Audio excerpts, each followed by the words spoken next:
Jumpa kembali di MDT Journey Inspiration of Life. Pagi ini saya mau coba sharingkan teman-teman dengan temanya bonsai rohani. Apabila selama belasan atau puluhan tahun api rohani kita padam. Jadi maksudnya teman-teman, rohani kita itu seperti bonsai teman-teman. Jadi sekian belas tahun, sekian puluh tahun, coba teman-teman simak kembali apa yang teman-teman alami gitu.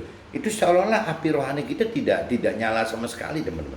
Jadi tidak ada apa keinginan untuk bagaimana bergerak gitu untuk bisa bisa mencari Tuhan, mencari firman Tuhan lebih dalam.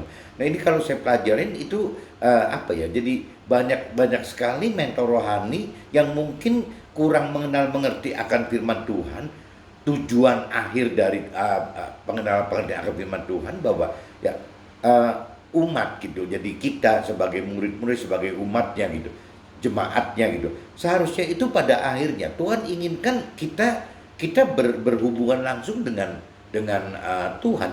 Tuhan melalui Roh Tuhan, benar. Jadi salah besar apabila seorang mentor rohani hanya mengajarkan bagaimana teori-teori rohani seumur hidupnya gitu.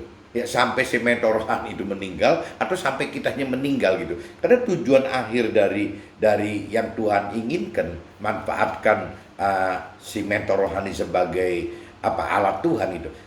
Ya bagaimana mentor rohani mengajarkan waktu karena balita rohani, waktu kanak-kanak rohani, waktu remaja rohani gitu. Tapi nyampe satu titik harus dewasa rohani teman. Sebelum kita meninggal dunia, kita semua itu harus bisa dewasa rohani.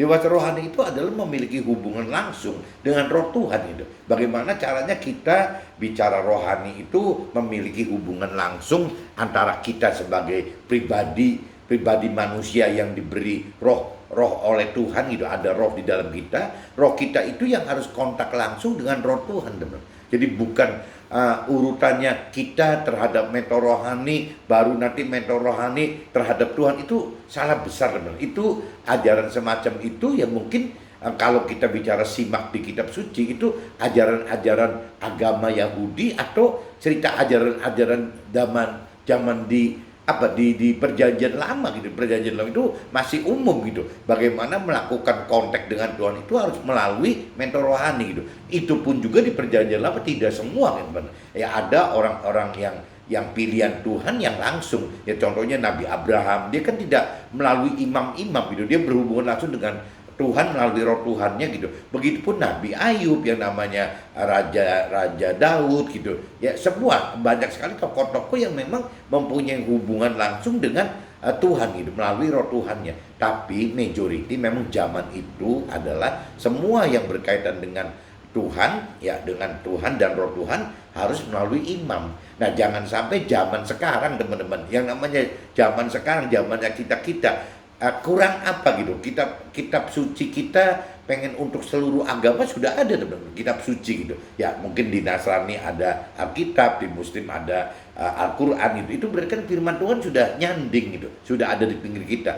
Bagaimanapun juga yang namanya Tuhan juga sudah menghidupkan Roh Tuhan gitu, yang memberikan Roh Tuhan kepada tinggal di dalam roh kita. Nah tinggal problemnya kan kita tahu nggak bahwa ada roh Tuhan di dalam kita gitu. Nah kalau kita belum tahu, ya berarti harus tugasnya mentor rohani yang memberitahu gitu. Ya bahwa di dalam setiap kita ini ada Roh Tuhan, di mana nanti pada akhirnya Tuhan ingin berhubungan langsung dengan si kitanya gitu, bukan melalui mentor rohani lagi. Nah kalau mentor rohani yang tidak mengerti pola-pola rohani semacam ini, jadi saya khawatir bagaimana kita yang dimentornya bisa mencapai seperti yang Tuhan harapkan. Di sini kalau teman-teman mau baca gitu, coba baca di kitab 1 Yohanes pasal 2 ayat 27 gitu. Di situ nyata-nyata teman dikatakan bahwa ya Tuhan itu pengen ada hubungan langsung dengan kita gitu. Jadi bisa saja setelah kita dewasa rohani, ya fungsi mentor rohani itu yang hanya mengerjakan teori-teori rohani yang kita belum kenal gitu. Tapi begitu kita sudah kenal, waktu sudah mengenal dan mengerti akan firman Tuhan, saat kita ingin melakukan firman Tuhan teman, yang kita adakan kontak itu gitu, interaksi itu bukan dengan mentor rohani lagi, ya berarti sudah melakukan firman Tuhan itu harus kontak dengan Tuhan langsung dengan melalui Roh Tuhannya gitu. Ini gampangnya gitu teman-teman. Jadi saya merasa sayang gitu apabila ada teman-teman saya gitu atau keluarga saya yang sudah belasan tahun bahkan puluhan tahun mengikut Tuhan gitu, tapi secara rohani ya tetap bonsai teman, kecil sekali gitu. Kenapa? Karena tidak ada pengertian yang benar gitu akan pilihan Tuhan. Nah ini sebenarnya majority kesalahan itu ada di mentor rohani, karena mentor rohani tidak mengarahkan, tidak mengajarkan bahwa satu saat itu kita terhadap urusan rohani itu langsung dengan Tuhan, bukan harus lewat mentor rohani. Ya ini yang mesti teman-teman simak lagi gitu. Apakah benar seperti itu? Nah pagi ini saya cuma kasih input dari kitab 1 Yohanes pasal 2 ayat 27. Ini juga saya dapat dari Pak Joshua sebagai pengusaha senior saya sekaligus sebagai mentor rohani saya gitu, yang memberikan kepada saya 1 Yohanes pasal 2 ayat 27. Di sini nyata-nyata teman, apabila kita sudah bicara dewasa rohani, apabila kita sudah ingin melakukan firman Tuhan, yang di konteks itu bukan mentor rohani lagi. Ini udah jelas harus Tuhan melalui roh Tuhannya gitu. Nah, adapun fungsi mentor rohani itu aja bagaimana mengajarkan kita waktu balita, waktu bayi rohani, waktu jadi kanak-kanak rohani, waktu remaja rohani. Itu tugas mentor rohani kita untuk menjadi tangga gitu, masuk ke dalam kedewasaan rohani. Gampangnya gitu, nanti saya ceritakan dalam draft. Nah ini saya coba bacakan dulu teman-teman di kitab Roma pasal 1 ayat 16 sampai 23. Coba teman-teman cari kitab Roma teman-teman. Kitab Roma pasal 1 ayatnya 16 sampai 23. Nah ini judulnya teman-teman, kalau saya universalkan, ini judulnya itu firman Tuhan itu kekuatan Tuhan Allah gitu. Judul perikopnya itu teman-teman. Firman Tuhan itu adalah kekuatan Tuhan Allah gitu. Sebab aku mempunyai keyakinan yang kokoh dalam firman Tuhan. Karena firman Tuhan adalah kekuatan Tuhan Allah yang menyelamatkan setiap orang yang percaya. Pertama-tama orang Yahudi tetapi juga orang Yunani gitu. Sebab di dalamnya, kalau cerita zaman dulu teman-teman ya di dalam kitab-kitab perjanjian lama ya biasanya memang agama yang tertua itu Yahudi. Jadi Nasrani itu setelah Yahudi gitu. Muslim pun setelah Yahudi gitu. Jadi yang disebut di sini kadang-kadang ya orang yang percaya Tuhan itu orang Yahudi gitu. Nah itu cerita. Tapi juga ada orang Yunani yang waktu itu dianggap tidak percaya Tuhan, tidak atau belum mengenal Tuhan gitu. Sebab di dalamnya nyata kebenaran Tuhan Allah yang bertolak dari iman dan memimpin kepada iman. Seperti ada tertulis, orang benar akan hidup oleh iman. Nah ini teman-teman camkan teman-teman di ayat yang ayat ke-17 ini teman-teman. Ini penting sekali teman-teman. Sebab di dalamnya nyata kebenaran Tuhan Allah. Ini cerita firman Tuhan teman-teman. Ya, yang bertolak dari iman dan memimpin kepada iman. Jadi iman ke iman gitu. Seperti ada tertulis orang benar akan hidup oleh iman. Nah ini kembali lagi kalau buat pengalaman saya teman-teman. Jadi untuk melakukan firman Tuhan itu ya untuk efektif beneran, untuk maksimal gitu. Itu kita harus benar-benar dalam sekali mengerti akan firman Tuhan teman. Waktu kita sudah dalam sekali mengerti akan firman Tuhan, kita juga harus benar-benar beriman percaya gitu. Jadi level tingkat iman kita itu benar-benar setinggi mungkin supaya kita berani melakukan firman Tuhan gitu. Karena semakin kita ingin beriman yang dikatakan di ayat 17 ini dari iman ke iman, yaitu ya bagaimana meningkatkan iman ke iman itu adalah butuh pengenalan pengertian firman Tuhan sebanyak mungkin teman-teman dan melakukannya seberani mungkin itu.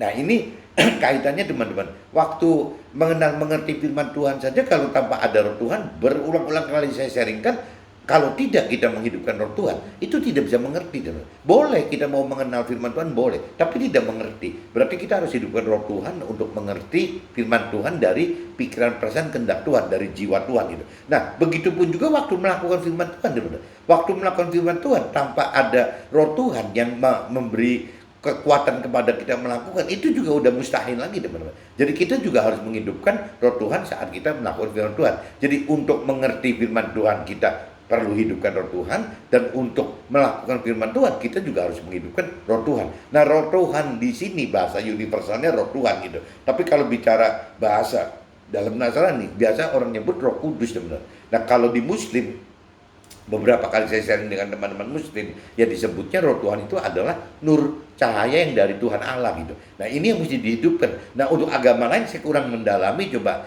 Anda pelajari sendiri gitu. Ya yang jelas ya kalau bicara kita mau masuk ke dalam jalannya Tuhan, yaitu harus ada dasar-dasar firman Tuhannya gitu, dan juga harus ada roh Tuhan gitu yang hidup di dalam kehidupan kita gitu. Itu baru bisa kita masuk ke dalam rancangan dan kehendak Tuhan gitu. Ini saya lanjutkan, sebab muka Allah nyata dari sorga atas segala kefasikan dan kelaliman manusia yang menindas kebenaran dengan kelaliman. Karena apa yang dapat mereka ketahui tentang Tuhan Allah nyata bagi mereka, sebab Tuhan Allah telah menyatakannya kepada mereka gitu. Sebab apa yang tidak nampak daripadanya, yaitu kekuatannya yang kekal dan keilahiannya gitu, dapat nampak kepada pikiran dari karyanya sejak dunia diciptakan sehingga mereka tidak dapat berdalih. Nah ini teman-teman, kalau seandainya kita tidak mengerti akan firman Tuhan, akhirnya kita tidak tahu bahwa kekuatan Tuhan Allah itu sampai seberapa besar dan keilahiannya seberapa besar gitu. Itu nggak tahu teman. Jadi kembali lagi kalau kita mempelajari urusan rohani, urusan Tuhan Allah, ya tetap dasarnya harus ada pengenalan pengertian firman Tuhan teman. Jadi akhirnya di firman katakan di ayat 20 di 20 ini dikatakan jadi kita tahu gitu bahwa kekuatan Tuhan itu seperti apa dan keilahian Tuhan itu seperti apa gitu. Sebab sekalipun mereka mengenal Allah, mereka tidak memuliakan Dia sebagai Allah atau mengucap syukur kepada Tuhan Allah. Sebaliknya pikiran mereka menjadi sia-sia dan hati mereka yang bodoh menjadi gelap. Nah ini maksudnya cerita orang yang tidak mengenal atau belum mengenal Tuhan Allah, atau mungkin orang keyakinan teman. Orang yang keyakinan bahwa dia sudah percaya Tuhan Allah dan sudah mengenal firman-Nya Tuhan Allah, tapi dalam prakteknya tidak teman. Ya, membaca firman Tuhan pun tidak gitu. Atau kalaupun membaca firman Tuhan ya cuman ala kadarnya saja gitu. Ya 1, 2, 3, 4, 5 kali misalnya cuma begitu aja gitu. Tapi tidak mengerti teman-teman. Nah ini yang repot begitu teman. Jadi malah mereka orang yang tidak mengenal Tuhan atau belum mengenal Tuhan atau orang keyakinan yang dikhawatirkan itu malah mencari kuasa-kuasa lain di luar Tuhan teman. Jadi bagaimana mencari orang pintar, bagaimana percaya dengan hal-hal musyrik, bagaimana padahal dia udah terima Tuhan gitu. Dia mengaku, mereka sudah mengaku bahwa mereka sudah terima Tuhan, ya lepas itu Nasrani atau Muslim atau agama lain, dia sudah percaya itu. Tapi tetap gitu dalam realita hidupnya, kehidupannya, dia tidak menghidupkan Tuhan, ya, tapi dia malah menghidupkan roh-roh di luar Tuhan, teman-teman. Nah, sedangkan kalau buat Tuhan, roh di luar Tuhan itu semua jahat, kecuali roh manusia ya. Kalau roh manusia sudah meninggal pun dianggapnya jahat kok, teman-teman. Jadi kalau kita bicara, kita punya orang tua sudah meninggal gitu. Misalnya ayah saya sudah meninggal. Kalau saya hidupkan roh ayah di dalam hidup saya, itu disebutnya saya udah musyrik, teman-teman. Itu saya salah, dan ayah itu kasihan banget. Ya kalau begitu rohnya dihidupkan, ayah itu masuk klasifikasi roh jahat gitu. Bagi Tuhan Allah seperti itu, teman-teman. Jadi teman-teman coba berusaha jangan mencari roh-roh lain selain roh Tuhan Allah gitu. Jadi meskipun roh ayah sendiri, roh misalnya ibu, kalau ibu sudah meninggal atau orang tua sudah meninggal berdua gitu, ya roh meskipun mereka orang tua kita atau anak kita atau istri kita atau suami kita, itu sudah kategorinya roh jahat teman. Jadi tetap tidak bisa gitu. Jadi tidak bisa, Tuhan tidak izinkan kita sebagai manusia yang mempunyai roh itu kontak dengan roh di luar Tuhan Allah, itu nggak bisa. Jangankan roh jin, roh setan, roh orang meninggal yang kita nggak kenal gitu, roh binatang, roh apa, kita nggak ngerti gitu. Tapi yang jelas yang namanya roh yang di luar Tuhan Allah itu untuk Tuhan Allah adalah jahat gitu. Jadi jangan dibayangin, masa sih kalau roh orang tua sendiri disebutnya jahat gitu. Secara rohani, secara Tuhan Allah, kalau kita percaya kategorinya tetap jahat. Jadi yang diizinkan Tuhan itu bagaimana roh kita yang kita ini gitu hidup dengan roh Tuhan saja gitu. Cuman nggak ada yang lain lagi, teman-teman. Selama roh-roh itu di luar kita dan Tuhan, itu pasti roh jahat dari kategori Tuhan. Tapi orang yang belum kenal atau tidak kenal firman Tuhan, tidak kenal Tuhan gitu, atau orang yang berkeyakinan yang hanya mengaku percaya Tuhan dan mengenal firman Tuhan tapi prakteknya tidak gitu, Ya, mereka berasumsi bahwa apabila tidak ada salahnya kalau seandainya roh orang tua kita atau roh anak kita atau roh istri kita atau roh suami kita membantu dalam menuntun kehidupan kita. Itu sangat sesat, teman-teman. Itu sangat sesat karena begitu udah roh-roh manusia itu ada di alam roh-roh gitu. Ya, yang namanya roh-roh jahat itu kan mudah sekali menguasai rohnya keluarga kita, teman-teman. Mudah sekali gitu. Jadi akhirnya tidak ada jaminan bahwa roh-roh itu adalah punya niat baik dan benar gitu, teman. Yang mungkin kalau bicara menjanjikan hal-hal duniawi, ya, yang namanya roh jahat memang bisa, teman-teman.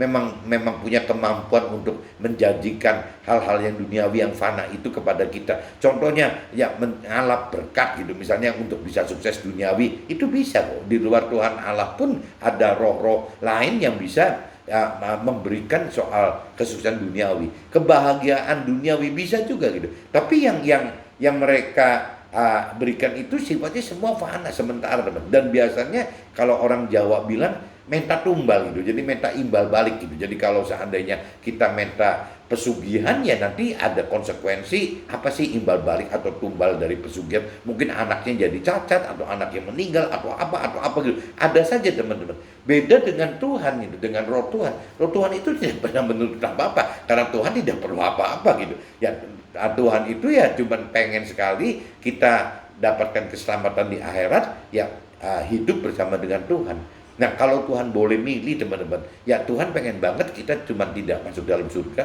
tapi kita juga masuk ke dalam timnya Tuhan gitu. Nah, caranya untuk bedanya apa antara masuk ke dalam surga dan masuk di dalam surga tapi sebagai timnya Tuhan gitu.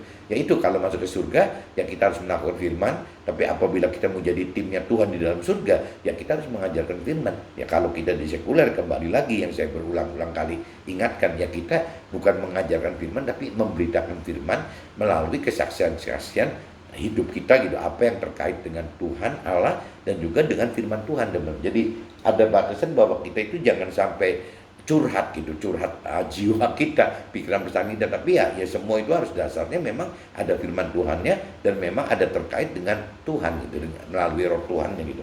Nah, ini saya udah bacakan begitu, teman. Jadi jangan sampai kita malah jadi mengaku sudah percaya Tuhan, mengenal Tuhan, tapi masih mengandalkan ya di luar Tuhan Allah gitu. Nah, saya ingatkan pagi ini, Tuhan Allah itu tidak pernah mengizinkan kita kontak roh apapun juga, termasuk roh dari orang tua kita, keluarga kita gitu. Roh keluarga kita berarti orang tua kita atau anak kita atau suami kita atau istri kita itu nggak boleh sama sekali. Yang namanya apalagi kalau di luar keluarga gitu, yang keluarga pun udah dianggap jahat, apalagi di luar keluarga yang kita nggak kenal gitu. Jadi Tuhan itu benar-benar akan apa ya? Jadi berdua dengan kita saja dalam hidup ini gitu. Jadi Tuhan melatih kita itu bagaimana ya antara roh Tuhan dan roh kita saja. Cuman itu aja, teman-teman. Mereka berbuat seolah-olah mereka penuh hikmat, tetapi mereka telah menjadi bodoh. Nah, ini orang Tuhan apa firman Tuhan katakan, apabila orang yang mengandalkan roh yang di luar Tuhan Allah, yang mereka itu seolah-olah mereka penuh hikmat gitu, tetapi mereka telah menjadi bodoh sebenarnya. Itu firman Tuhan ingatkan gitu. Mereka menggantikan kemuliaan Allah yang tidak fana dengan gambaran yang mirip dengan manusia yang fana, burung-burung, binatang-binatang yang berkaki 4 atau binatang-binatang yang menjalar. Jadi si roh-roh yang manusia itu menggambarkan kepada kita-kita yang bodoh gitu, yang mau-maunya percaya dan mau mengikuti apa perintah peraturannya mereka gitu. Itu dalam bentuk-bentuknya gambar-gambar, ada gambar ini, gambar itu, ini apa nggak makin kacau gitu. Nah, ini firman di kitab Roma ingatkan itu. Yang utama, teman-teman, saya cuma ingatkan yang di ayat 17, teman-teman, bahwa Tuhan Allah itu, firman Tuhan itu mengingini hidup, merancangkan dan mengendaki kita untuk level iman kita itu berkembang, teman-teman, dari iman ke iman. Nah, untuk meningkatkan iman ke iman, kita butuh, teman-teman, melakukan firman Tuhan itu sebanyak mungkin, melakukan firman Tuhan. Waktu kita melakukan firman Tuhan ada dua, teman-teman. Melakukan firman itu, satu, harus mengenal mengerti akan firman Tuhan dulu, apa sih perintah peraturan Tuhannya gitu. Kalau tidak kan kita tidak bisa melakukan firman Tuhan, Tuhan. Kedua, kita harus mampu melakukan firman Tuhan dengan cara menghidupkan roh Tuhan. Jadi tetap sumbernya dua, Tuhan. Bagaimana untuk menaikkan level iman dari iman ke iman, kita butuh mengenal lebih dalam dan mengerti lebih dalam akan firman Tuhan sebanyak mungkin, sehingga kita bisa melakukan firman Tuhan yang banyak itu tadi, teman-teman. Nah, waktu kita melakukan firman Tuhan yang banyak tadi tanpa menghidupkan roh Tuhan, tidak akan mampu, teman-teman. Jadi memang kita butuh firman Tuhan, kedalaman pengenalan pengertian akan firman Tuhan, dan kita butuh ya level iman untuk bisa ya ini dengan cara menaikkan keberanian kita melakukan firman Tuhan dengan roh Tuhan tadi, teman-teman. Nah, cuman kalau yang pengalaman saya itu kembali lagi firman Tuhan katakan untuk mau mengenal bolehlah kita mengandalkan jiwa kita gitu. Tapi begitu sudah untuk mampu mengerti firman itu harus ada roh Tuhan, dan waktu melakukan firman Tuhan juga harus ada roh Tuhan. Ini saya sudah selesai bacakan, teman-teman. Saya coba masuk ke dalam draft saya aja, teman-teman. Siapa tahu jadi lebih jelas gitu. Jadi kembali ke temanya, teman-teman. Maksud saya bonsai rohani. Apabila selama belasan atau puluhan tahun api rohani kita padam gitu. Itu temanya itu. Firman dalam kitab Roma 1 ayat 17. Sebab di dalamnya nyata kebenaran Allah yang bertolak dari iman dan memimpin kepada iman. Seperti ada tertulis, orang benar akan hidup oleh iman. Yang tadi saya katakan itu. Untuk menaikkan iman ke iman itu kita butuh kedalaman mengenal mengerti akan firman Tuhan, sehingga kita tahu berapa banyak kita harus melakukan firman Tuhan gitu.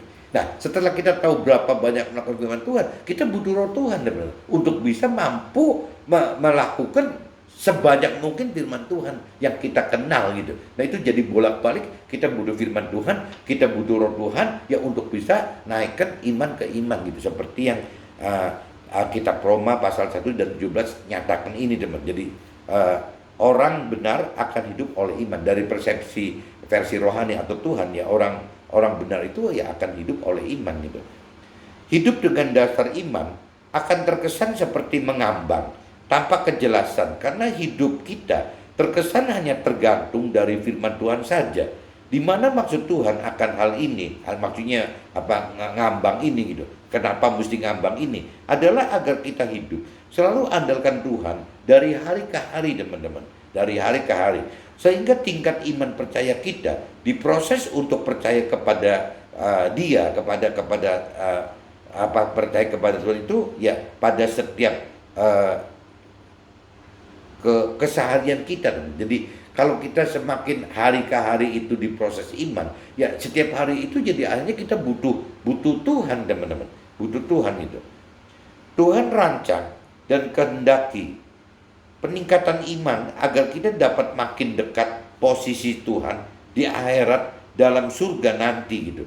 Jadi Tuhan pengen memproses iman ke iman kita itu ya untuk dengan tujuan supaya Tuhan pengen kita dekat sekali dengan posisi Tuhan di dalam surga gitu. Sehingga semakin serupa dengan perintah dan peraturan firman Tuhan, dengan cara makin berani melakukan firman dan juga makin banyak melakukan firman karena makin dalam pengenalan dan pengertian akan firman Tuhan itu. Butuh firman Tuhan dan iman agar kita makin berani dan makin banyak gitu melakukan firman Tuhan, dan ini kita butuh menghidupkan roh Tuhan sebagai kekuatan. Yang di penjelasan ini tadi sebelumnya saya sudah jelaskan, teman, di luar draft saya sudah jelaskan. Jadi intinya begitu, teman, butuh pengenalan pengertian akan firman Tuhan sebanyak mungkin, sedalam mungkin, agar kita bisa melakukan firman Tuhan sebanyak mungkin, sehingga kita benar-benar hidup ya butuh mengandalkan roh Tuhan, baik untuk mencari pengertian akan firman Tuhan, dan juga saat waktu kita melakukan firman Tuhan kita butuh roh Tuhan itu. Target Tuhan bagi kita adalah dapatkan keselamatan kekal di akhirat nanti gitu. Untuk hal ini kita butuh mentor rohani sebagai tangga perantara yang dapat mengangkat pengenalan dan pengertian akan firman serta iman percaya kita kepada pribadi Tuhan. Disayangkan banyak orang yang sudah belasan bahkan puluhan tahun menjadi bonsai rohani oleh karena mentor rohani sendiri yang tidak mengarahkan, teman. Bagaimana si mentor rohani tidak mendidik bahwa Ingat ya, ini nanti ada anak ini satu saat seperti ada di kitab 1 Yohanes pasal 2 ayat 27, ya nanti satu saat setelah Anda dewasa rohani, Anda adalah harus berhubungan langsung dengan Tuhan gitu. Jangan terus-terusan ngegeleot, menggandul jadi pengen banget digendong sama si mentor rohani gitu.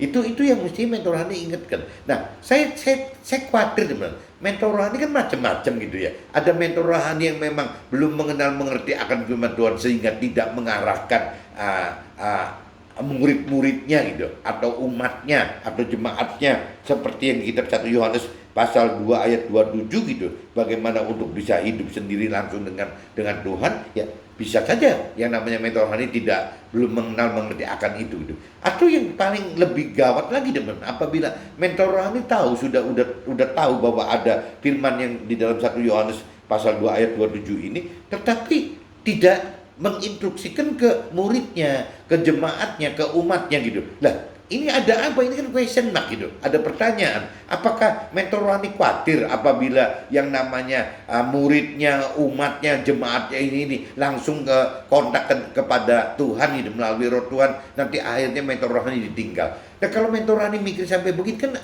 enggak kelewatan sekali teman-teman. Ya, maksudnya apa gitu? Menjadi mentor rohani itu apakah memang menjadi mentor rohani karena memang ingin menjadi alat Tuhan gitu ya, atau sebaliknya ya, mentor rohani ingin jadi Tuhan yang jadi alatnya mentor rohani? Kan ini jadi kacau teman-teman ya. Cuman yang jelas kalau firman Tuhan katakan seperti itu gitu. Jadi ada dua kemungkinan, bisa mentor rohani karena belum mengerti akan firman Tuhan seperti yang dikatakan di dalam kitab 1 Yohanes pasal 2 ayat 27 ini gitu. Tapi bisa juga apakah memang ada rancangan dan kehendak lain dari pribadi mentor rohani itu yang berbeda dengan rancangan dan kehendak Tuhan ya di dalam kitab 1 Yohanes pasal 2 27. Kalau jelas di 1 Yohanes pasal 2 27 ini, Tuhan mengendaki kita langsung gitu, langsung bisa dapat kontak langsung dengan roh Tuhan gitu, Roh Kudus atau Nur tadi gitu. Ini jadi saya nggak ngerti, saya kepaksa mesti katakan seperti ini gitu, karena saya nggak mau gitu yang namanya saya atau keluarga saya atau teman saya itu ya jadi tidak melakukan firman Tuhan oleh karena ya si mentor rohani tidak mengerti gitu. Atau ada cerita kedua, kebenaran kedua, mudah-mudahan nggak terjadi gitu. Jangan sampai kita terjebak tidak mengerti akan firman Tuhan dan pribadi Tuhan. Kita tidak menaruh Tuhan oleh karena ulahnya si mentor rohani tersebut teman-teman.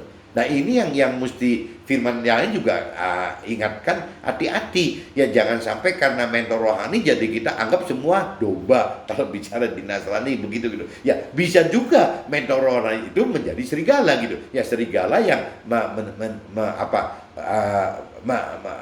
mengelabui berupa domba gitu. Nah, ini yang mesti hati-hati sekali. Dan untuk mentor rohani benar-benar segala, ya saya pikir ya harus hati-hati gitu. Ya Tuhan kan enggak buta, Tuhan kan melihat gitu. Apa berani gitu mainan urusan misalnya untuk kepentingan duniawi, ya untuk kepentingan kebahagiaan duniawi, berani-berani gitu main dengan firman Tuhan atau dengan Tuhan Allah, kan kacau banget teman. Itu kan mentor rohani yang macam apa gitu kalau sampai seperti itu. Nah, ini yang diingatkan teman-teman.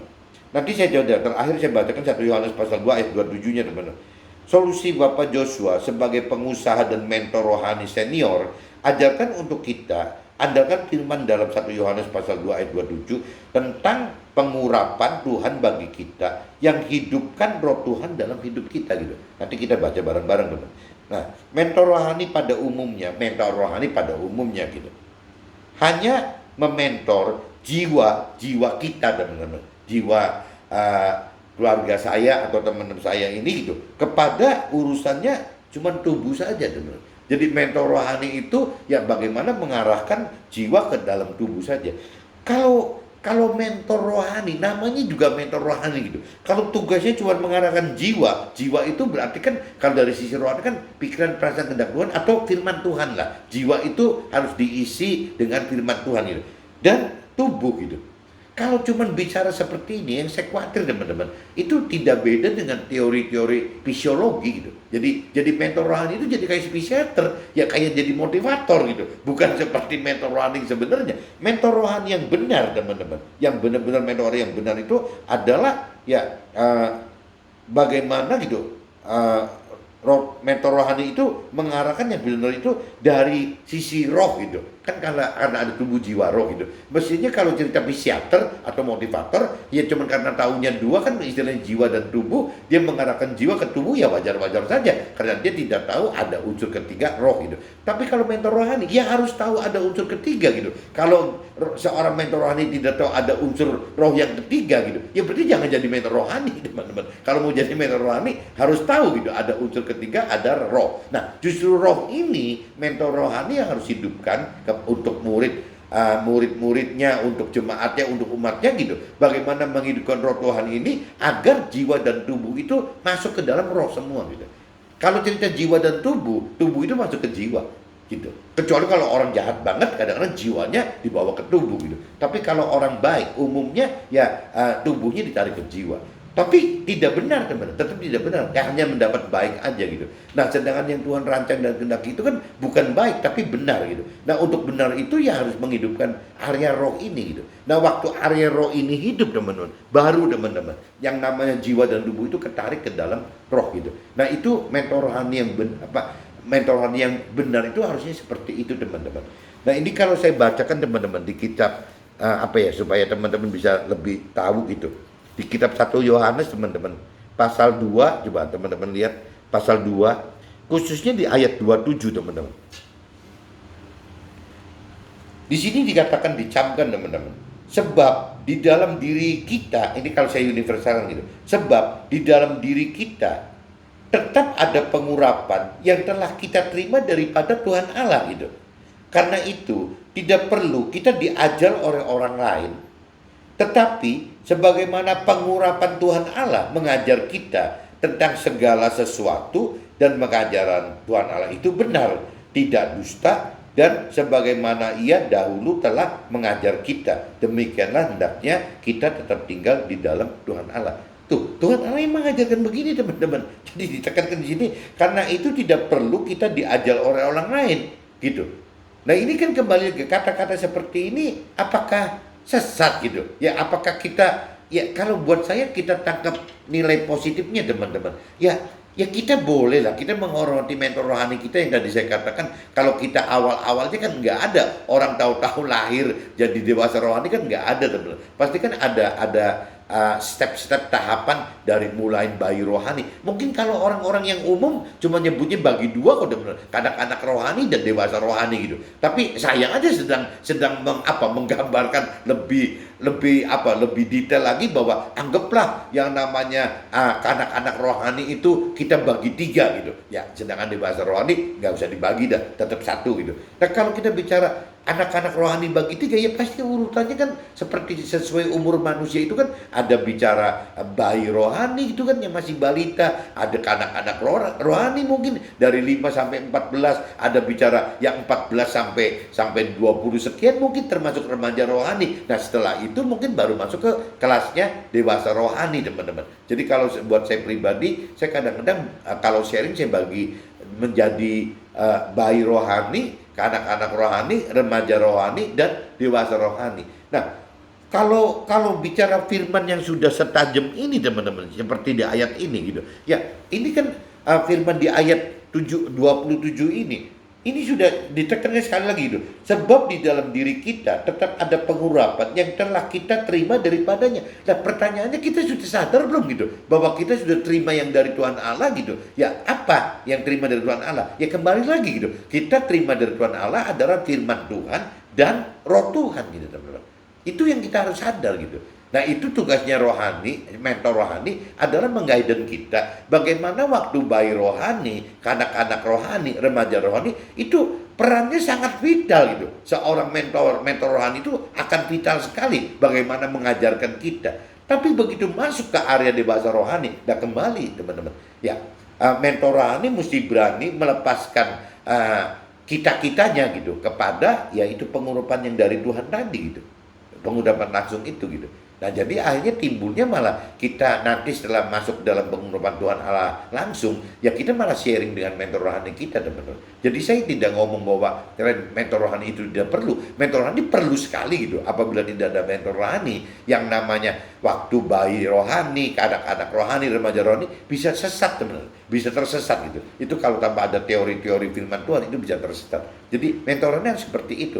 Tapi begitu nanti muridnya, jemaatnya, umatnya sudah menjadi dewasa rohani, ya mestinya mentor rohani yang bijaksana, mentor rohani yang cerdas, yang pandai gitu, akan melepaskan muridnya, umatnya, jemaatnya untuk belajar kontak langsung dengan Tuhan Allah gitu, teman. Nah, melalui roh Tuhannya itu gitu, itu baru benar, teman-teman. Nah, masalah nanti negatif thinking mentor rohani, ya Tuhan kan tahu gitu. Kalau memang muridnya atau jemaatnya atau umatnya sudah pada dewasa rohani semua, yang berkat yang dari Tuhan kepada mentor rohani juga pasti kan tetap ada, teman-teman. Itu kan itu kan ya Tuhan lah, Tuhan yang atur kan. Yang saya katakan, jangankan mentor rohani seperti itu, kita sebagai murid, umat dan jemaat juga diajar di kitab Matius 6:33 bahwa kita harus dahulukan kerajaan surga dan kebenarannya, baru lain tambahkan. Masa mentor rohani tidak percaya gitu? Ya, apabila memang mentor rohani sudah mencari kerajaan surga, berarti mengajarkan dengan cara benar kan, bagaimana supaya dewasa rohani dia punya langsung kontak dengan Tuhan gitu, si murid, jemaat atau umatnya gitu. Jadi kan cara bagaimana mengajarkan benar, ya bagaimana menghidupkan firman Tuhan supaya maksimal gitu,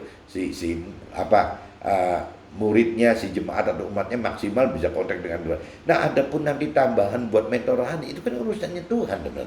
Ya namanya juga ditambahkan gitu. Masa si mentor rohani tidak percaya akan firman Tuhan, akan janji Tuhan, itu kayaknya kelewatan. Kalau masih mentor rohani begitu, ya lebih baik jangan jadi mentor rohani. Kalau menurut saya loh, lebih baik seperti saya saja, ya masuk jadi pengusaha atau orang karir, karena kelewat pandai, kelewat pinter gitu untuk menguasai urusan rohani yang dilogikakan, dirasiokan, kan jadi malah dosanya gede, teman-teman. Itu kan nggak bagus ya maksudnya.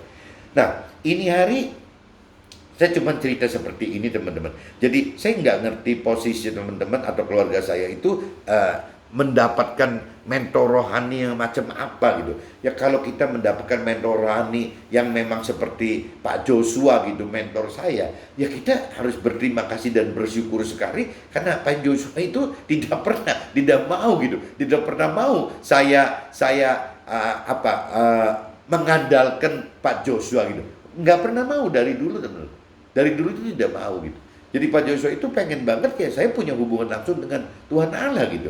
Nah itu kalau menurut saya itu mentor yang baik, teman-teman. Tapi kalau seandainya keluarga saya dan teman-teman saya belum mendapatkan mentor yang baik, atau mungkin ya pengenalan pengertian kitanya yang belum dalam gitu, atau mungkin level tingkat iman kita itu belum berkembang maksimal, ya itu nggak apa-apa. Ya udah, kita berarti belajar kepada mentor rohani yang ada, ya bagaimana untuk dari mulai bayi rohani menjadi anak-anak rohani, menjadi remaja rohani. Nah, cuman ya kembali lagi, apabila kita sudah di remaja rohani, mentor rohani tidak memberikan input lebih lanjut apa yang harus diperbuat, ya ini contohnya ya input dari Pak Joshua ini yang saya sharingkan gitu. Jadi silakan teman-teman yang sudah melalui bayi rohani, ke anak-anak rohani, remaja rohani, kalau memang hatinya masih ingin tergerak gitu untuk tidak menjadi bonsai rohani gitu, untuk menjadi pohon yang besar gitu, yang sangat besar, yang bisa menaungi banyak orang sesama kita, ya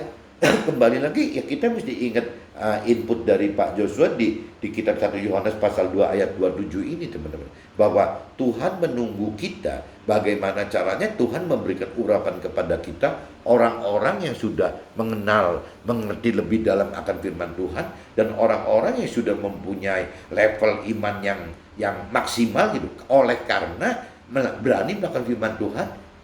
Ya, dimana berani karena ada backup kekuatan dari roh Tuhan tadi, teman-teman.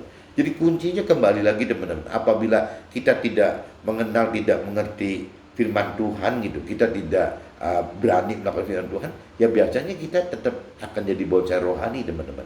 Nah, untuk bisa tidak menjadi bonsai rohani, dibutuhkan peran mentor rohani yang berani gitu, mengajar kepada muridnya, kepada kita, kepada jemaatnya kepada umatnya untuk bagaimana setelah kelas bayi rohani, kanak-kanak rohani, dan remaja rohani terlampauin, harusnya sudah langsung masuk ke dalam kelas dewasa rohani, teman-teman. Nah, waktu masuk kelas dewasa rohani, ya mentor rohani itu take over gitu, ya kepada roh Tuhan gitu, roh Tuhan yang Tuhan berikan kepada setiap kita gitu, orang yang percaya ini, teman-teman. Nah, ini baru teman-teman nanti muridnya si mentor rohani ini, umatnya, jemaatnya ini akan menjadi dewasa rohani beneran, teman-teman. Dan waktu jadi dewasa rohani ya pasti tidak menjadi bonsai rohani. Nah, maksudnya tidak menjadi bonsai rohani adalah ya si muridnya, si umatnya, si jemaat ini akan menjadi apa ya? Jadi memberitakan lagi, teman-teman, karena mereka bukan mentor rohani, kan bukan istilahnya yang aktif di rohaninya gitu. Ya dia akan menjadi pengusaha atau orang karir yang akan mengajarkan firman lagi gitu. Cuman bedanya mungkin murid, umat, dan jemaat itu mengajarkan firman-Nya bentuknya berupa apa? Jadi kesaksian hidup gitu. Ya, kesaksian hidupnya mereka sebagai pengusaha atau sebagai orang karir ya ngait dengan pribadi Tuhan dan firman Tuhan. Beda dengan si bagaimana mengajarkan si mentor rohani tadi. Kalau mentor rohani tadi, kalau memang teorinya di talentanya memang harus mengajarkan menjadi mentor rohani, ya tetap seumur hidup ya dia akan dipakai Tuhan untuk mengajarkan masalah teori-teori rohani, teman-teman. Jadi memang tugasnya mengajarkan teori rohani gitu.